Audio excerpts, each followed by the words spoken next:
Hello les naturels, bienvenue sur ma chaîne, bienvenue les naturels. Aujourd'hui, vidéo FAQ.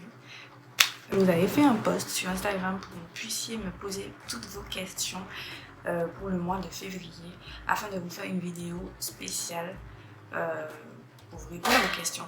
Donc comme je vous disais, ce post Instagram, je l'avais fait pour que vous puissiez répondre, pour que vous puissiez poser vos questions afin que je puisse vous répondre de façon claire, précise et surtout sur un format dans lequel vous pourrez retourner plus facilement.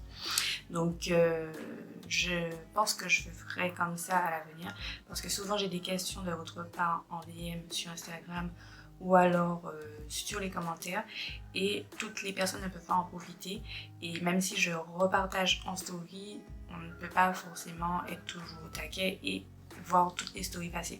Du coup, ce que je vais faire, c'est que je ferai dorénavant toutes les réponses dans ce type de vidéo. Donc voilà, j'ai eu peu de questions. J'ai essayé de ramener certaines questions de DM, mais pas toutes. C'est vrai que ça aurait été un peu trop long, sachant que je veux mettre aussi cette vidéo en IGTV. Donc là, j'ai 1, 2, 3, 4, 5, 6, 7, 8 questions si j'ai bien compté. Je remercie toutes celles qui ont osé poser vos questions et donc qui ont participé à la formation de cette vidéo. Première question. Comment bien préparer ses cheveux avant une coiffure pro, genre box braids, et des recettes macérat huileux à base de poudre de chez B. Alors, il y avait aussi un petit point sur optimiser ses soins. Donc on va y revenir. Première question, c'est donc comment préparer ses cheveux avant une coiffure protectrice. Donc type box braids. Alors j'avoue que moi j'ai jamais fait ce type de coiffure là. Ouais, parce que je mets rarement des extensions autres. Ouais, c'est étonnant, mais ouais, je le fais rarement. D'ailleurs, je ne l'ai pas fait depuis, je sais même pas quand. Et du coup, je ne pense pas distinguer ce type de coiffure d'une autre coiffure protectrice, sauf si je devais distinguer les coiffures protectrices de quelques semaines. Une coiffure protectrice qui dure aussi longtemps, genre 15 jours à 3 semaines, on va dire, il faudra préparer ses cheveux en amont, bien entendu. Donc, la première chose que je recommande, c'est de faire un wash day spécial pour. Donc, un wash day où on va forcément faire un soin nourrissant. Donc, il faudra quand même faire attention en fait à ses cheveux, c'est-à-dire on va forcément écouter ses cheveux. Si dans l'instant c'est plus de l'hydratation qu'il faut, on va miser dessus plutôt que sur le soin nourrissant. Mais je vous recommande quand même de faire un soin nourrissant. Pourquoi? Parce qu'on va retrouver à la fois des actifs, des éléments hydratants et des éléments qui apportent la nutrition aux cheveux, comme les huiles et puis comme je vous disais les actifs. Donc voilà, vous pouvez faire donc votre wash day habituel, mais ce sera un wash day où forcément vous aurez un soin nourrissant. Je dis forcément, mais tout en tenant compte du fait qu'il faudra écouter ses cheveux. Donc si vous avez les cheveux de porosité, que vous voyez que vos cheveux ont un besoin intense d'hydratation, faites plutôt un soin profond hydratant et vous verrez pour équilibrer le tout, par exemple lors de votre pré-pou ou lors de votre coiffage, vous allez utiliser un leave-in. Donc faites simplement votre petit on va dire votre petite to-do list spéciale avant coiffure protectrice de 15 et plus. Vous ne dépassez pas un mois quand même, ce serait abusé. Et puis une fois que c'est fait, le jour J, vous savez que vous devez faire ça, etc. Et vous prenez en compte le fait que vous allez garder donc cette coiffure pendant 15 jours. Donc le après, pensez-y aussi. Donc là, en général, il vaut mieux faire un shampoing clarifiant et un soin protéiné. Mais là encore, ce n'est qu'une recommandation. Il faudra forcément tenir compte de l'état de ses cheveux une fois qu'on retire les braids, peu importe la coiffure que vous avez fait. Pour vous faciliter du coup le retrait de votre coiffure, faites un espèce de petit mélange avec de l'huile, de l'aloe vera, ça va faciliter énormément. Je vous recommande l'huile de Capilcare. Elle est vraiment top avec le mix aloe vera et ça va vous faciliter le retrait de votre coiffure. J'avais fait aussi une petite vidéo sur le retrait d'une coiffure protectrice après un certain temps. Vous pouvez la voir sur le petit i que je mettrai pour le format YouTube. Sinon, je vous mettrai le nom dans la description pour le format IGTV. Donc voilà pour ce qui est de la coiffure. Donc oui, il faut bien se préparer et faites votre petite to-do list. Planifiez bien pour le après. Et puis voilà, ça se fera tout simplement. Ah oui, quand je vous ai parlé de leave-in, je vous recommande celui de la Case Naturelle que vous pouvez trouver sur le site d'ethnibeautymarket.com. C'est vraiment un leave-in qui, je trouve, super intéressant. Donc là, je l'ai utilisé sur mes cheveux. Top, top, top. Et il convient aussi aux cheveux de type un peu frisé, bouclé. Donc parfait. Du coup, si vous êtes en recherche d'un leave-in, je vous recommande celui-ci. Ensuite, les recettes de macérat huileux à base de poudre de chébé. Alors pour celles qui ne connaissent pas la poudre de chébé, j'ai fait un article dessus. Je vous mettrai aussi dans les commentaires, dans la barre d'information, la barre de description comme vous voulez, le lien. Cette poudre en fait est intéressante pour pouvoir éviter la chute des cheveux. Donc elle va renforcer le bulbe capillaire et qu'il n'y ait pas de casse ou de chute anormale. Donc cette poudre est plutôt intéressante dans une routine pour cheveux, bon déjà pour les cheveux fragilisés, etc. Mais aussi je trouve qu'elle est intéressante pour les cheveux de forte porosité parce qu'elle est très riche. Donc si vous voulez faire un macérat plutôt spécial tonus, vous pouvez utiliser cette poudre et l'associer à l'huile de ricin, l'huile de moutarde, mais aussi à l'huile de chanvre. Vous pouvez aussi l'associer pour les faibles porosités à l'huile de macadamia ou l'huile de jojoba, l'huile de pépins de raisin, encore le beurre de karité. Donc ce sont des idées. Vous pouvez très bien l'utiliser en tant que faible porosité avec la première recette, enfin la première idée de recette que je vous ai donnée. Par contre, si vous êtes faible porosité, n'utilisez pas la poudre de chébé plus de 2 fois dans le mois, on va dire plus de 2 fois, mais une fois c'est largement suffisant. Pourquoi? Parce que comme je vous disais, c'est une poudre qui est assez riche. Et j'ai testé sur mes cheveux et je me suis rendu compte que ça nourrit énormément. Enfin, quand je dis nourrit énormément, je pense qu'il y a des protéines dedans ou quelque chose comme ça qui fait que le cheveu est vraiment renforcé. Nous, faible porosité, on n'a pas forcément besoin de tout cet apport qui fait que au bout d'un moment, on voit que nos cheveux fragilisent. Donc l'inverse de ce qu'on veut. Du coup, n'utilisez pas trop souvent dans votre routine, mais ne la mettez pas de côté non plus. Donc il faut avoir un équilibre. Je parle pour les faibles porosités. Pour les fortes porosités, il faudra toujours avoir un équilibre aussi, quelle que soit votre routine, mais vous pourrez peut-être l'utiliser beaucoup plus souvent que pour une faible porosité.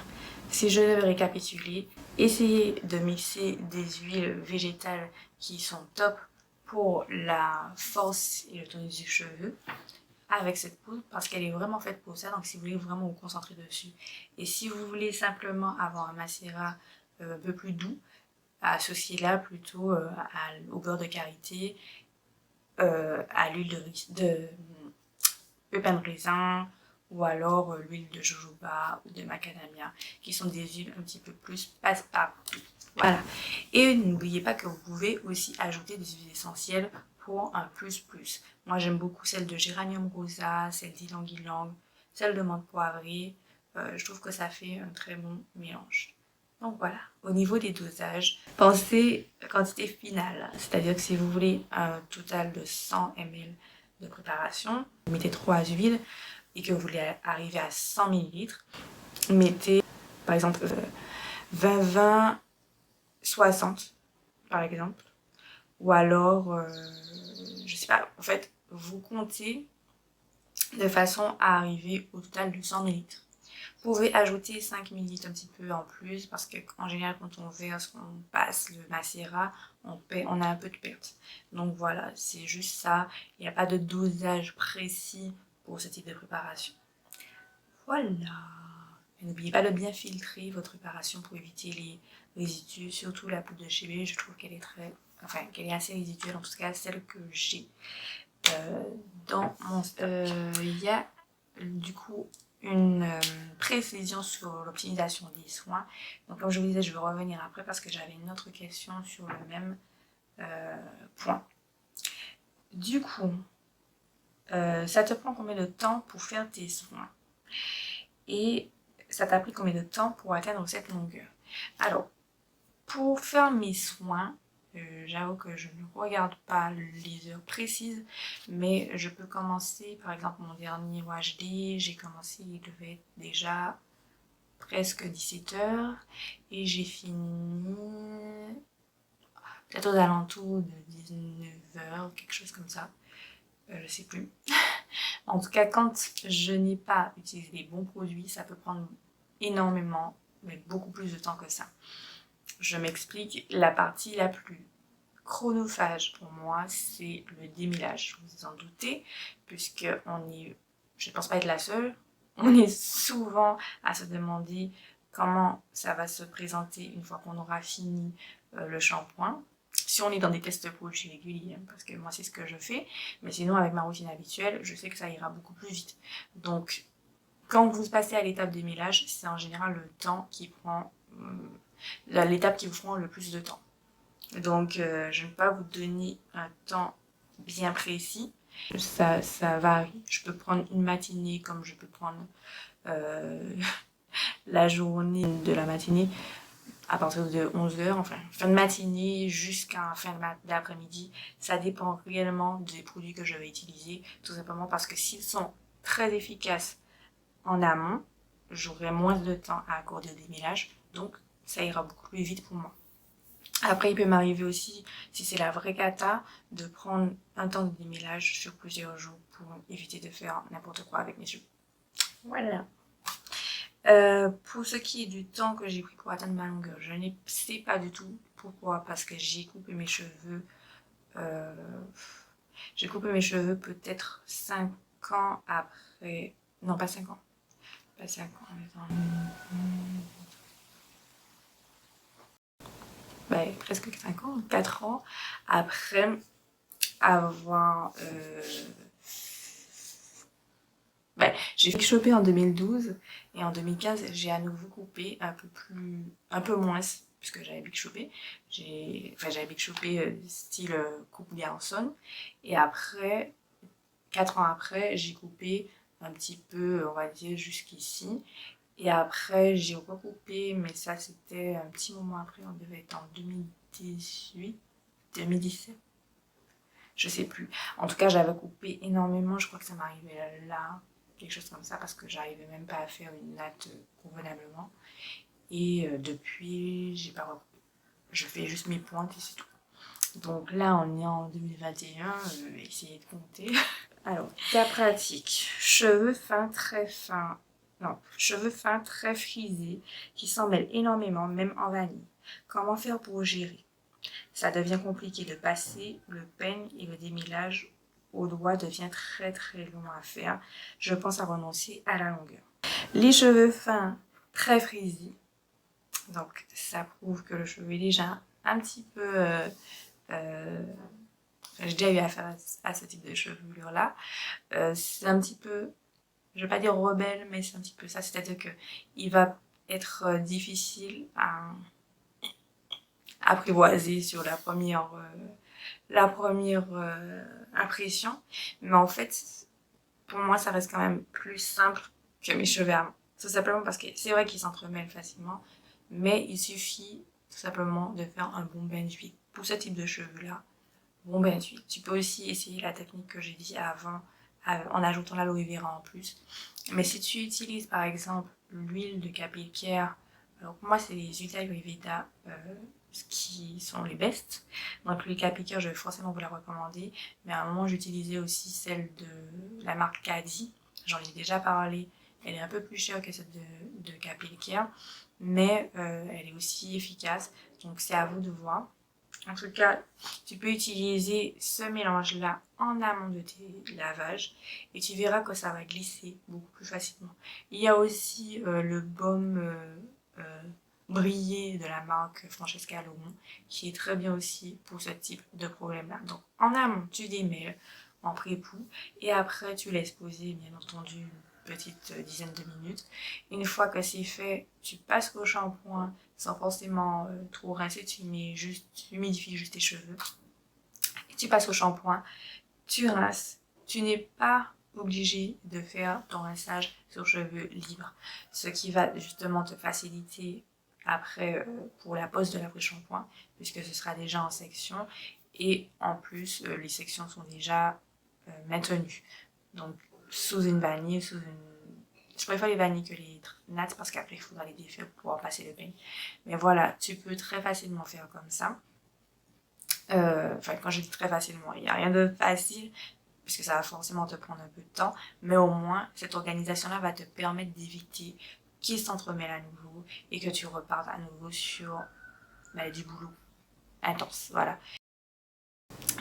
Première chose, miser sur ton pré-poux avec ce type d'huile, enfin ce type de pré-poux-là, au lieu de privilégier des masques. Sauf que tu peux faire aussi les types de masques démêlants en amont aussi, c'est possible. Il y a aussi les sprays démêlants que tu peux faire en amont.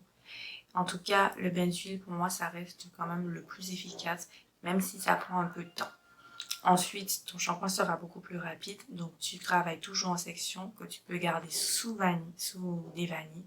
Et après, en dernier, tu poses ton masque, quel que soit, soin ou démêlant, comme tu veux. Et puis, une fois que c'est fait, tu rinces sur tes vanilles.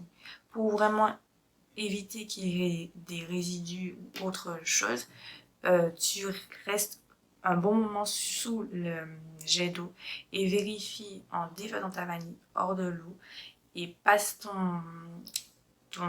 ta brosse, ton outil de démêlage. Si tu fais avec les doigts, c'est très bien aussi. En tout cas, passe au démêlage juste avant de rincer. Et tu verras que tu auras un meilleur résultat. Prends quand même le temps de faire ton démêlage après. Prends le temps. Il faut forcément avoir un peu de temps. Et voilà, c'est pour ça qu'il y a beaucoup de personnes qui se tournent vers les locks pour éviter cette étape-là, parce que forcément, on n'aura pas cette étape-là. Mais ça reste aussi un entretien, donc ne pensez pas que c'est une facilité. Vous aurez juste le déménagement en moins. En tout cas, ne renonce pas à ta longueur pour ça. Si tu renonces à ta longueur, fais-le pour autre chose. Mais il n'y a rien d'impossible, donc. Et c'est cette routine, et tu me dis. Alors, comment être régulière? Ah, j'ai sauté une question.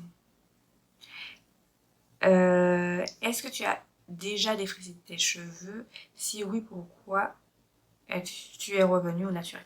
Alors, oui, j'ai déjà défrisé mes cheveux. Je crois que je suis restée près de 8 ans de défrisage. Et je suis revenue au naturel. C'est d'abord parce que j'admirais beaucoup les cheveux naturels. Et deux, c'est parce que je voulais retrouver ma texture. Je ne savais plus à quoi elle ressemblait. Et puis aussi parce que j'ai eu des remarques qui m'ont vraiment qui m'ont vraiment fait prendre conscience du fait que j'avais pas les cheveux, que je portais pas mes cheveux comme je les voulais et que je m'étais même pas encore rendu compte. C'est-à-dire que j'avais eu une remarque du style c'est dommage que les filles ne portent plus leurs cheveux naturels. Alors moi je trouvais ça bizarre parce que c'était mes cheveux. Sauf qu'ils étaient défrisés et j'avais pas réalisé que le fait qu'ils soient défrisés, qu'ils étaient pas naturels. J'avais mes cheveux défrisés depuis, je crois, le collège, non, le lycée, je sais plus, fin collège, lycée. Et du coup, j'avais pas cette conscience que mes cheveux n'étaient pas naturels, puisque j'avais pas d'extension. Donc ils étaient naturels pour moi. Et ben non. J'ai eu cette remarque-là, j'ai eu aussi la remarque une fois que j'étais arrivée en France hexagonale. Une personne qui m'a dit je suis impatiente que tu retires ça pour voir tes cheveux. Donc ça m'a paru un peu bizarre parce que j'ai eu l'impression d'être déguisée alors qu'au final j'avais pas cette impression là quand je faisais, enfin avant ça j'avais pas cette impression là et c'était une prise de conscience qui a fait que je me dise mais non, pourquoi? Et après j'avais fait un défrisage qui avait foiré, j'avais une brûlure au second degré. Et j'ai été voir une coiffeuse qui, elle, m'a dit de passer au lissage brésilien parce que j'avais arrêté la coiffeuse qui m'avait brûlé. Et la nouvelle coiffeuse me propose un lissage brésilien parce que mes cheveux étaient trop bizarres, etc. quand ils étaient mouillés. Et du coup, à l'époque, je me lissais les cheveux, j'étais en transition. Et du coup, je me suis dit, mais c'est mes cheveux ou c'est les gens qui ont un problème, en fait? Parce que je vais pas passer par 10 000 techniques de dénaturation, c'est pas possible. Et j'avais déjà fait le wave, le défrisage. Jusqu'à quoi encore? En plus, ce qu'elle me proposait, c'était 150 € le lissage brésilien, mais elle faisait en échéance, enfin, plusieurs fois. Mais j'étais étudiante, me parler de ça, j'ai trouvé ça vraiment, vraiment abusé. Et donc, du coup, c'est cette prise de conscience qui m'a fait retourner au naturel. Et je suis partie de la rue Sainte-Catherine parce que, en fait, à l'époque, j'étais à Bordeaux et j'ai cherché des produits où je voyais des visages de femmes comme moi. Et en fait, ça n'a pas marché. Donc, du coup, j'ai été chercher là où il y a de l'or, sur la toile, sur les blogs. Et c'est pour ça que j'anime un blog.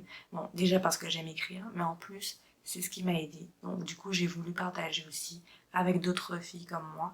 Surtout que j'avais des questions au fur et à mesure de mon évolution. Donc c'était logique pour moi. J'ai d'abord commencé avec le groupe Facebook qui est toujours actif et que je veux animer à nouveau plus comme au départ. Et puis après, j'ai décidé de faire lesnaturales.fr. Donc n'hésitez pas à faire un tour. Être régulière dans ses soins. Ce qui est important, c'est toujours de s'organiser en amont. J'ai fait un article sur comment être régulière dans ses soins. Donc, faites un tour aussi, je vais le mettre en commentaire. Mais le plus important, c'est l'organisation. Une fois que vous êtes organisé, cherchez la motivation. J'aimais beaucoup regarder des vidéos de Sunkiss Alba. Elle n'a pas les mêmes cheveux que moi, mais j'aimais regarder ses vidéos. Donc, je regardais ses vidéos en amont. Je regarde aussi les vidéos de comment elle s'appelait encore? Je me rappelle plus. Elle a sorti sa marque de produit. Je regarde aussi ses vidéos à elle. En fait, en amont, juste avant, le jour J, que ce soit le jour J, même juste avant mon Wajli, je regarde ces vidéos-là. Je regarde aussi des photos sur Instagram, parce que je découvrais Instagram à l'époque. Toutes ces petites choses-là me motivaient sur le moment. Donc là, ma motivation est au taquet. J'avais un objectif, je voulais l'atteindre. Mon objectif, c'était de pouvoir redécouvrir mes cheveux. Et c'est ce que je faisais. Donc du coup, j'avais la motivation et c'est comme ça que j'ai été régulière. Donc je recommande vraiment de faire ces étapes-là. S'organiser en amont. Donc si tu veux faire tes shampoings tous les vendredis et quand est-ce que tu feras ton shampoing clarifiant. Tout ça, c'est noté sur ton agenda. Alors moi, j'utilise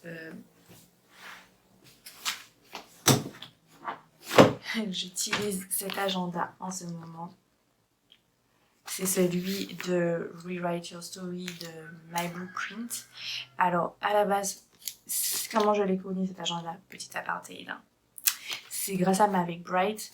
En fait, je voulais le sien parce que c'est le même, sauf qu'il y a, le thème est différent, les choses sont différentes, mais c'est le même fournisseur. Personnalisé à la Mavic Bright. Pour ceux qui connaissent pas Mavic Bright, je vous mettrai, c'est une coach en développement personnel que j'aime beaucoup. Donc voilà, je vous fais juste un aparté dessus. Et il y a un outil d'organisation. Il y a aussi celui de Cave Lead Shift qui est très bien aussi, surtout pour celles qui sont dans la sphère spirituelle.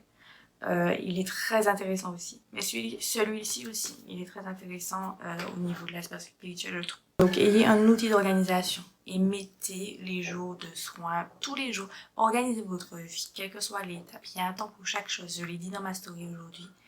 Quelle que soit l'étape que vous devez faire, ou quel que soit le domaine que vous allez sur lequel vous allez travailler, ayez votre outil de planification. Comme ça que je fais. Je planifie, je me trouve des points de motivation, je garde cette motivation là et j'y vais au taquet. Et voilà, je reste dans mon good feeling et surtout ne regardez pas le travail qu'il y a derrière. Regardez simplement l'objectif que vous voulez atteindre. Parce que si vous vous concentrez sur tout le travail que ça donne, etc., vous verrez que vous n'aurez pas le temps, vous ne pourrez pas faire tout ça, etc. C'est pas ce qui est important. L'important, c'est là où vous allez. Donc, fixez les yeux droits sur vos objectifs. Dernière question, puis-je utiliser certaines huiles en ayant une faible porosité? Alors, j'ai résumé comme ça, mais la question était beaucoup plus longue en DM. Il y avait une personne qui ne savait pas si elle pouvait utiliser certaines huiles par rapport à ses cheveux faiblement poreux. Vous pouvez utiliser toutes les huiles, je vous le dis clairement, les huiles dans les yeux, vous pouvez utiliser toutes les huiles. Il y a simplement un équilibre à avoir dans tout. Donc par exemple, vous savez que l'huile de coco assèche un peu, mixez-la avec autre chose, tout simplement. Utilisez-la moins souvent, mais vous pouvez quand même l'utiliser, il y a des bienfaits. De même que l'huile d'avocat, je la trouve un peu salissante, de son côté vert, etc. Mais je peux l'utiliser en soin, avant shampoing par exemple, au lieu de l'utiliser pour ses mini-cheveux. Donc réfléchissez simplement à l'utilisation, mais sachez que vous pouvez toujours utiliser une huile. Pensez qu'il y a plusieurs types de préparations, que ce soit macérat huile, macérat à queue, etc. Vous pouvez mettre de l'huile aussi dans votre vapeau. Vous verrez que ça change aussi la donne. Mais n'en mettez pas une tonne. Voilà, donc si vous voulez des recettes vapeau, etc., abonnez-vous à la newsletter sur lesnaturels.fr. Je vous donne une recette DIY par mois parce que je ne fais pas une newsletter toutes les semaines ni tous les jours. Vous n'aurez pas, je sais que vous n'aurez pas le temps. Déjà sur le groupe, vous ne voyez pas toutes les publications passées, sur Instagram non plus. Donc voilà, je résume tout à la fin du mois pour vous dans une newsletter. Et en plus, je vous donne une petite recette DIY facile pour que vous n'ayez pas cette idée, c'est contraignant. Voilà, il ne faut pas se dire ça, il faut se dire c'est très simple. Donc du coup, je vous donne des recettes très simples. Donc je suis arrivée à près de 30 minutes de vidéo, je vais m'arrêter là. Il n'y a pas d'autres questions, de toute façon, je pense que je n'ai rien raté.